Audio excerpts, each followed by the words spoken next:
This is the Evidence-Based Investing Podcast, the show that challenges assumptions and puts every strategy under the microscope. We bring in the experts, we bring the facts, and we break down what actually works depending on where you are in your wealth journey. If you want hype, this isn't your podcast. If you want the truth, well then welcome aboard. The information in this podcast is for educational purposes only and does not constitute financial, tax, or legal advice. We discuss general investment concepts and share case studies, but your personal situation may be different. Always consult a qualified financial advisor before making any investment decisions. Past performance is not indicative of future results. Welcome to the Evidence-Based Investing Podcast, powered by Retain Property. I'm your host, Luke Ryan, and today we have a very special guest on the show, Yousef Amadi from Flint Invest. He's a mortgage broker, property investor, and all-around great guy. Welcome. Thanks for having me, mate. So today we are going to go through how mortgage brokers should work together as part of a buyer's agent's A-team alongside accountants to make sure that everybody is on the same page and everyone is working towards the goal of either your client or the buyer's agent's client or the property investor in general. But for those people that don't know who you are, give us a bit of an introduction about yourself and Flint Invest and what you guys actually specialize in. Yeah, for sure. So Yousef, been a mortgage broker for nearly 8-9 years now. And in addition to that, a property investor. So I think being an investor and a broker, it allows you to then understand your clients' conversations much deeper as well. And at Flint Invest, that's what we do. So we work with predominantly investor clients who are looking to achieve a certain outcome, Luke. It could be passive income, it could be buying the dream PPOR. But then the question is, how do we put in the right strategy, the right lending strategy to get them faster? Yes. So that's what we do. And I think that's a good segue to your question, as to how should brokers and accountants and buyers agents work in synergy to be able to achieve that. Yeah, it's a piece of the puzzle that I see a lot of people get wrong. When they come to us, they didn't have that conversation at the very start, and sometimes it can be very costly to undo it. So I think one thing that I have noticed the way that when we've been working with you is not only just going, okay, we can get you the money from this lender or this lender, but there'll be 3 or 4 lenders in a table. If we ask for options on how it looks in a trust or a company or whatever, you guys will provide that information. And we can also have the conversation with you about how, okay, after we buy this property, let's say the yield is X and the property purchase price was X, when is it likely that this client is going to have the serviceability to be able to borrow again? Why is it that you guys do that? Break that down for the viewers. Yeah, for sure. So I think to bring it back even one step further is every time we speak to a client, it's really important, especially for myself, having gone through the investment journey, is what are you trying to achieve? What's the current end goal that you envision? Goals always change in life, but it's always good to have an anchor that you're aiming towards initially or a target. So for example, it could be I'm working towards a 150K passive income target. So I might conceptualize with the client and speak to people like yourself and say, okay, well, Mr. Client, we might need to get to about $8 million worth of gross assets by year 10 to achieve that target. Mm-hmm. What do we need today by reverse engineering that in asset value? Because that's going to then allow us to understand what sort of a lending plan we need to put in place. Mm-hmm. So now if I know I potentially might need maybe $3.5-4 million worth of gross assets, how many realistic purchases do I need to make to hit that asset base? Could be 5, 6, 7, depending on purchase price and location. Then we look at the borrowing capacity of the client based on their income, based on their outgoings, based on their credit profile. And we can really set a runway. Okay, Mr. Client, you can now borrow this much. This is going to allow you to buy X amount of properties. Have we now hit that initial asset base that we talked about as part of the strategy modeling? If we haven't, then we need to get a little bit more creative now and explore alternative lenders. We might need to explore entities like companies and trusts, which have been a very hot topic over the last 12 to 18 months. And that's how the conversation goes with an investor client. Yeah, there is so many options out there these days. Do you find that you get much friction with the accountant if you suggest something for them to take to their accountant? Do they often come back and say, I don't like that because of this situation with their company doesn't work in with their tax planning? Do you have much friction there, or is it usually pretty smooth sailing?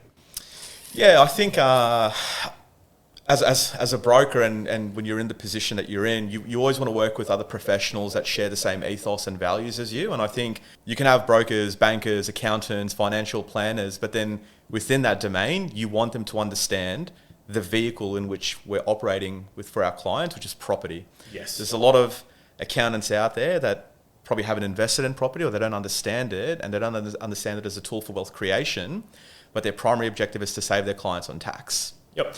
That's And their job. That's right. And so it becomes an interesting conversation where if I'm speaking to someone and they said, oh, but my accountant said in my business, I need to claim all these expenses to save on tax. But then what I'm trying to say is we might need a little bit more income for you not to claim all those expenses because the borrowing is currently more important for your goals of getting into that property. There's a bit of a discrepancy now with the advice given.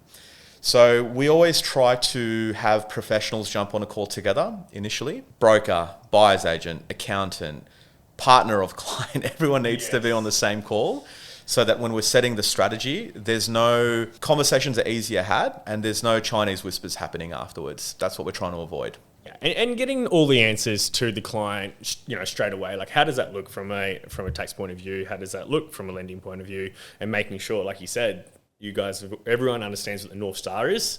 What's the actual goal? Let's work towards that. And if that means paying a little bit of extra tax to be able to get the finance, if that's what you need to do, then maybe that's what you need to do. Yeah, absolutely. All right, let's jump to the next question. What are the top 2 or 3 things that you guys do differently at Flint Invest compared to a mum and dad mortgage broker? We probably touched on a few of them already, but top 2 or 3. We really have holistic conversations with the client, and we try and offer clients a solution which isn't just for the next transaction, the next property purchase. Yeah. But for example, when we look at their serviceability, we'll also map out, what purchase 2 looks like as well and which respective lenders that might be.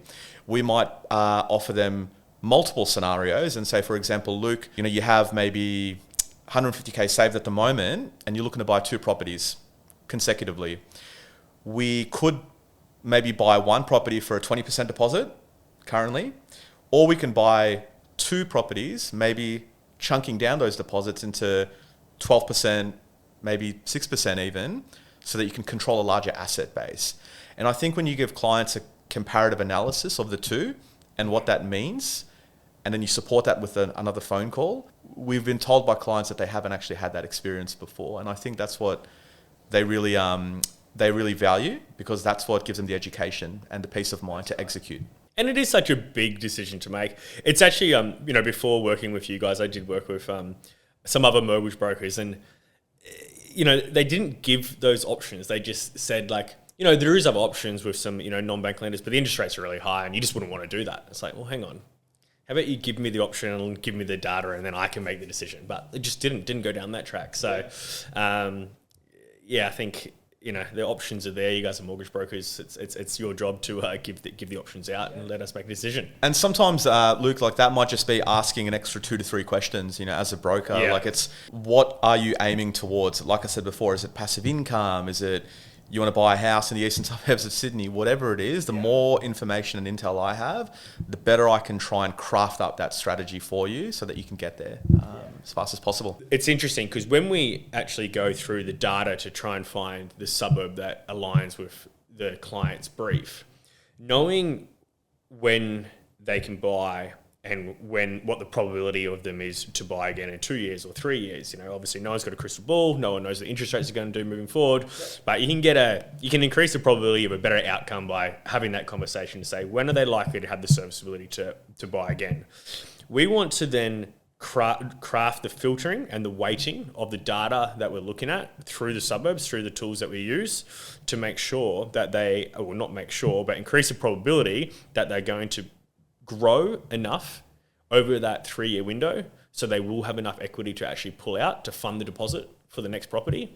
And like you can just chuck everybody into the same hotspots and you'll almost definitely get that equity in 3 years. That's easy. But what you've got to understand is when you're buying property is that if you just go into a hotspot, there's a very high chance that you'll be getting into a market that's already halfway through its cycle. So if you just go into a hotspot every single time, but you actually had 3 years to get to the equity extraction window to be able to pull out enough money to get the deposits and costs for that second property, the negative to go into a hotspot every single time is that the long-term averages are very likely to be less because you got in halfway through the cycle. The chart is going to go like this, right? If you can get into an area where it's just heating up and you've got 3 years, you can get into a suburb that goes like that. And if you look at it over a chart on 10 years, the total capital growth over the 10-year window is higher. Absolutely. There's no point getting all that capital growth early on if you didn't have the equity or didn't have the serviceability to pull it out in the first place. Absolutely, yeah. And again, with the lending side of everything, when we present lenders, the interest rate, more importantly, the repayments as well, people understand what their net holding costs do look like, so that then when you explain to them that this is your timeline, you know, your equity extraction period might be 3 years, are you okay with those holding costs? Is that going to take a hit on your lifestyle? Or do you see any foreseeable changes, maybe like parental leave over the next 12 months where things might put you in a different position? So it really just highlights again the importance of working with people who understand investing. Yes. And all the surrounding factors that might influence that, not just today, but as the years progress. Hot topic, trust. It's been talked about in social media now, probably too much based on what's in the news right now. And trust, we trust. I'm going to ask some real dummy questions out there for people that are listening to this that are a little bit new to the investment property scene. Yep. How do trusts allow you to unlock more borrowing capacity? If a property is positively geared, doesn't that mean it's positively geared? It's so strange, Luke, because maybe 18 months ago, I would probably say 1 out of 10 clients over the phone would know what trusts and entity lending was. But in the last few months and weeks especially, I'll probably say that 1 out of 2 investors actually know what it is. Yep. Which takes a lot of the responsibility off me when I explain to clients because they already have a bit of context behind it. If we look back at 2021, when rates were 2%, after the COVID pandemic, yes, most properties in that 400 to 600K bracket were positively geared and yields were pretty healthy as well at that point. Well, what we've seen is after COVID happened and then we've seen rates getting jacked up 12 to 13 times consecutively, those same properties have appreciated in value after that boom. Yields have compressed. To me, it's interesting because I don't think a lot of these properties are positively geared. Without adding value or manufacturing equity into it, it's very difficult to have it positively geared. So makes you then question, how many of these entities are quote unquote self-sufficient? And is that the reason that it's being questioned right now by the regulators and the reason why some of the front running lenders have stripped away their appetite towards trust lending? Yeah. And, just as you, on your point there, that the interest rates went up and up and up and up, there's no wonder that there is buffers in place for interest rates of 2% or 3% or whatever it is that the bank policy is put in place. Positively geared is positively geared. Say the rent did cover all the interest and expenses right now. It's not the way that the major lenders at least will calculate it. They'll put their 2 or 3% buffer on, am I right? That's right. And they might shade their rent by 20%. So all of a sudden in the bank's calculation, I say you're spending $40,000 a year in interest repayments at a 6% interest rate. If they put their 3% buffer on that, that's another 20 grand in their eyes. And then say you're getting $50,000 in rent in income, you shade that by your 20%. In the bank size, it's 40 grand. So there's a $30,000 discrepancy. And a lot of people say, that's crap. Why would they do that? It's positively geared. Let me lend again. But the reality of that situation is that if interest rates do go up, like they have in the past, they are having those buffers there in place so that they are doing responsible lending. Exactly. And it's literally what happened from, I think it was mid-2022 when we were at the all-time lows and we saw every few months, consecutive rate rises. The 3% buffer that the major lenders apply on people's lending accounts for 12, 25-point hikes. Yeah. So we literally got to that 3% buffer. So ideally, the clients that would service for the loans in 2021, 2022, they shouldn't be in financial strife when rates got to their absolute peak, assuming nothing else changed. So the buffers are there for a purpose and they serve clients from a risk point of view. But with trust lending right now, people being, let's say, assuming they're neutral at the moment, it's interesting now where the conversation of the rate cutting cycle has come to an end and there's actually talks now of a rate hike potentially in mid-2026. Inflation has just gone up again, hasn't it? 2 months consecutively, inflation print has shown the data and, it's interesting if they were to increase 1 or 2 times, the position that's going to put people with entity lending with multiple different trusts if they dip into negative. And more importantly, highlighting the importance of having those cash buffers and the liquidity to support should those rate hikes happen. And tracking your portfolio, understanding, like in the property portfolio planning that we can do, part of the scenarios that we will do for our clients, we'll say, okay, this is what your property portfolio cash flow looks like over 5, 10, 20 years if interest rates are at X, at X, at X, at X, at X. And as they do change and swap, we change them. That way, you can see into the future, okay, you've got your $50,000 buffer, but you're going to chew through that in the next 3 years. So let's have the conversation about what property we should probably sell down so that you're not going to get yourself into strife. Yep. When it's too late, it's too late, and you don't want to be just picking one random property and selling it down. You Absolutely. need to do that. You need to know what you're looking at. Yep, your sales are just as important as your buys. All right, so let's give an extreme example in your eyes of someone who you've seen use trust and it was beneficial. Yep. And then give one for someone who you think a situation of a person who you think definitely should not use a trust. Yep. Where is it the most advantageous? Where is it the most disadvantageous? Because trusts are not for everybody. There is positives and negatives to them. Yes. And I think people realize that once the marketability of it fizzles out, once they actually get into the process of setting it up and the administrative hurdles you've got to jump through with certain lenders and getting accountant letters, there's no black and white, right or wrong. But I think it's geared towards a certain client profile and probably geared not so much towards another end. And I'll give you some examples. So I think, and I like to cross-reference different timelines and market cycles to give people the perspective. So if we kind of go back to before all of this, and we were talking about this off air, Luke. Yes. Before this whole phenomenon of trust lending currently, trusts and companies, they're not new. They've always been around, and they were predominantly used by sophisticated investors primarily to achieve certain tax efficiency outcomes and also asset protection. The lending benefits that most people today are trying to utilize it for, those were just secondary and came as a byproduct of it all. So now we've seen, again, post-COVID, the rise of social media, property investment specialists coming into the scene, promoting strategies like reinvesting, borderless investing, which I personally love myself. It's helped me. It's helped so many clients achieve wealth. But to marry those strategies up, you need the lending to be optimized as well. And then in lending, the only way in which most people can achieve these big portfolios is by exploring entities like trusts. So to go back to your question, it's geared towards people who would have, generally speaking, higher incomes and maybe higher deposits to work with, because it allows them to explore the full scope of lenders that offer trust lending, but be able to put down 20% deposit plus costs. Mm-hmm. In a high interest rate environment that we're still currently in right now, it's very difficult to put down smaller deposits, achieve the self-sufficiency like we discussed, to then be able to successfully execute the ability to not include the debt for the next property's purchase into the serviceability position. That's who it's probably more geared towards. Now, if I were to have a number for it, I think clients who have household incomes between 400 to 500 probably reap the most benefits for the strategy, but they're probably not the ones that need it the most. The ones that I should probably say want the most, probably is a better way to put it. The people that want it the most are probably the people who are sub 200K household income, because there's just a finite amount of borrowing capacity that they can achieve in their own names, but they've got the ambition to try and build a portfolio super quick.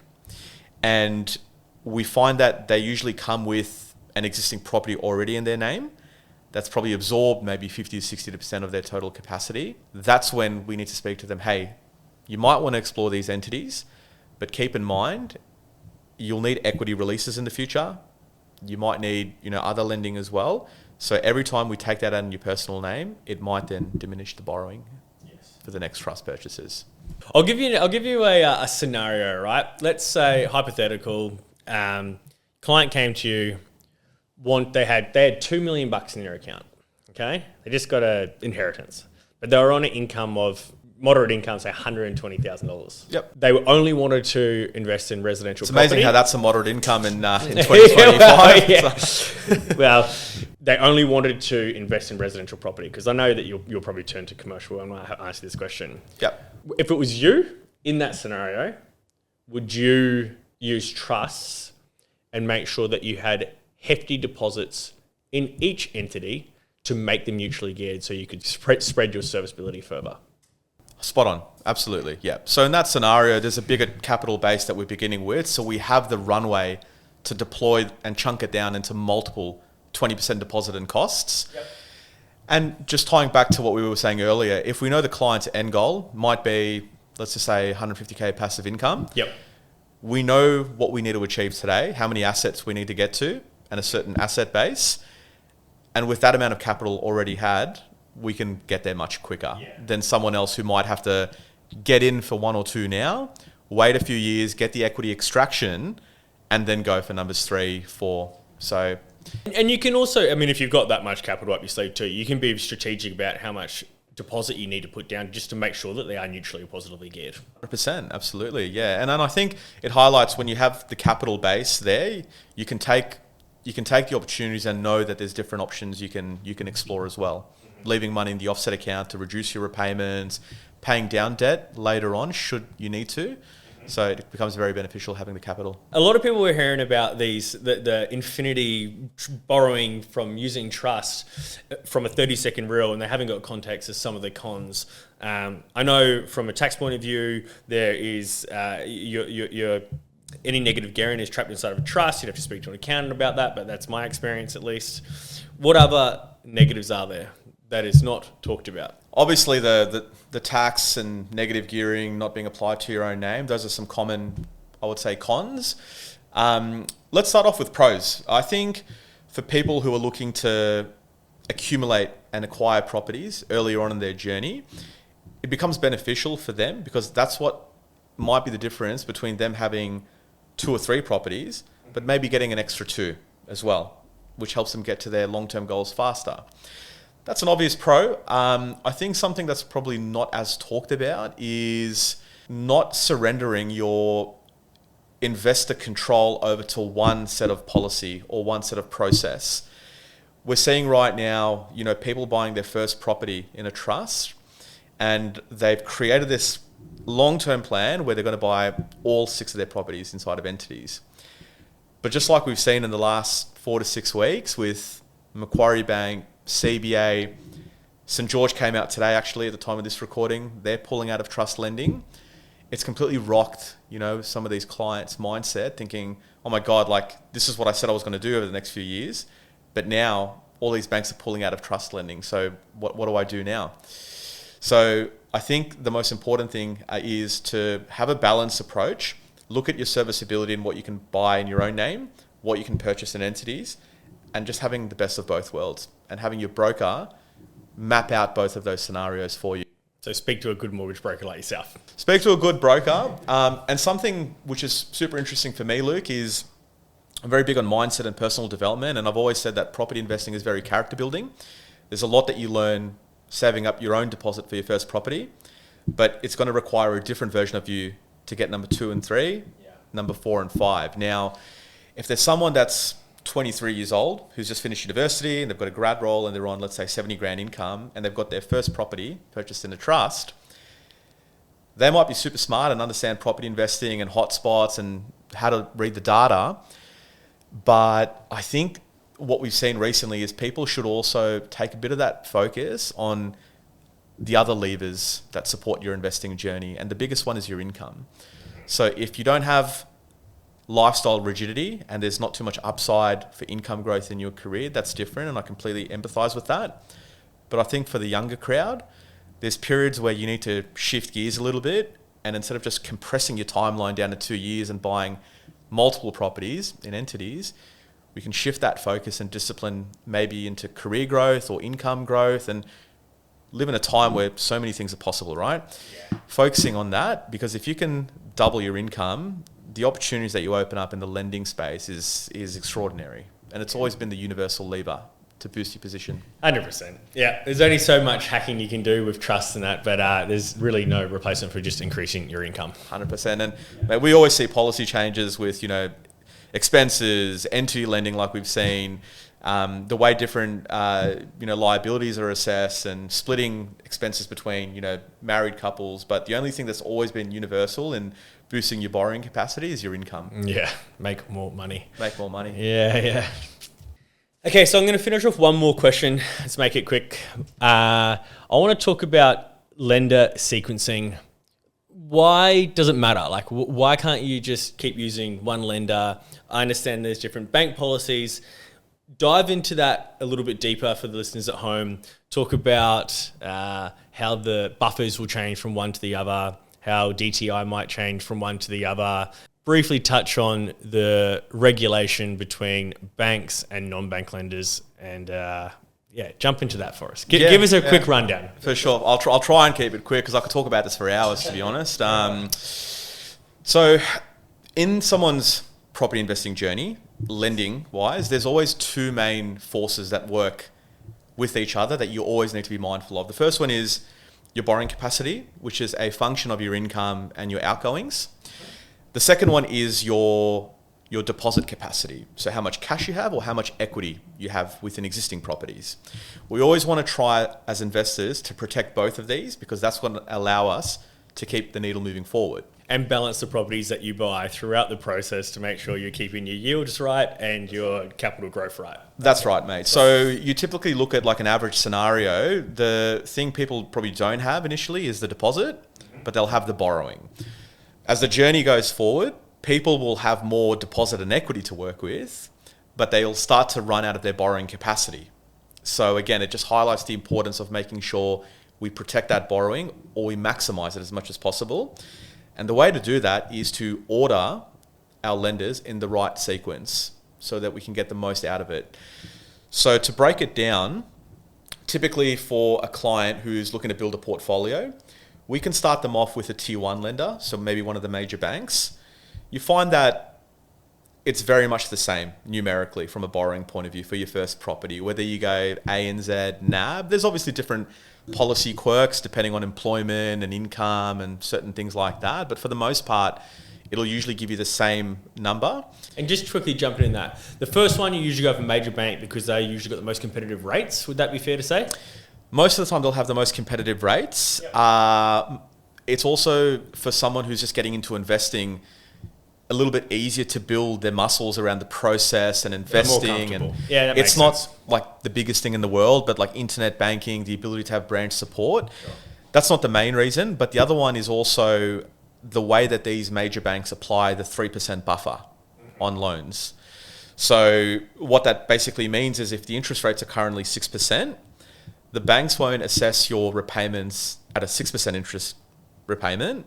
Like we were talking before, they'll add 3% onto that for risk and assess you at 9% for your repayments, which basically means that your borrowing capacity is going to be the harshest with major banks. So in extension of that, we should explore them first in our journey if they're going to treat us the harshest from a borrowing point of view. Get them out of the way. Get them out of the way, get the lending, and now we've got the ability to explore some of the more, I don't like to use the word aggressive, but the more flexible lenders, like your Resimax, Firstmax, Brightons, where they will actually not have a 3% buffer because they're not regulated by APRA. They're not actual, what we call authorized deposit institutions. They don't have buffers, but they might apply a small loading of 1% to your existing loan. Mm-hmm. In layman's terms, that'll actually give you a borrowing power boost of about 30 to 40%. Mm-hmm. So if you maybe had another 300K left with the major banks after your first property purchase, you might actually have 500 to 600 with one of these mid-tier lenders. That's where we would probably go for the next one. Depending on the client's profile and how much total borrowing capacity there's remaining, there's an inflection point now. Do we now start exploring entities such as trusts to protect whatever borrowing capacity we have left over? Or do we now possibly even go towards some really specialist lenders out there that'll probably still give you another 1 mil worth of lending at the expense of maybe a 1%, 1.5% higher interest rate, but they're going to give us the money to be able to buy numbers 3, 4, possibly 5, whereas you'd be completely tapped out with the other lenders that you're currently with. Yeah. That's where you do your numbers, you decide how much risk you're willing to take on, and you decide if it's actually something that you want to do. It will make you pretty negatively geared in those situations in this current interest rate environment in almost all cases. But, if you think you can afford it, or you've got some money tucked away, or it can make a lot of sense. But again, do your numbers. It's not for everybody. And it goes back to what we were saying before, Luke, getting your first property requires one version of you, but to get to number 2, because now you're working with a different lender, there's going to have higher interest rates and a different process. It's going to require you to upgrade your mentality and your ability to stomach that risk. Because if we look at the property and the projected growth and what that's going to allow you to do in the future, you might only need the property to appreciate 1% per annum to recoup all the losses from being negative cash flow for the year. And I think the best investors understand that relationship. Yeah, absolutely. That makes a lot of sense. Well, mate, let's wrap it up there. Thank you very much for coming on to the podcast, and until next time. Mate, thanks for having me. It's beautiful weather in sunny Queensland, and pleasure to see you as well. Thanks for making the trip up, mate. Cheers. Bye.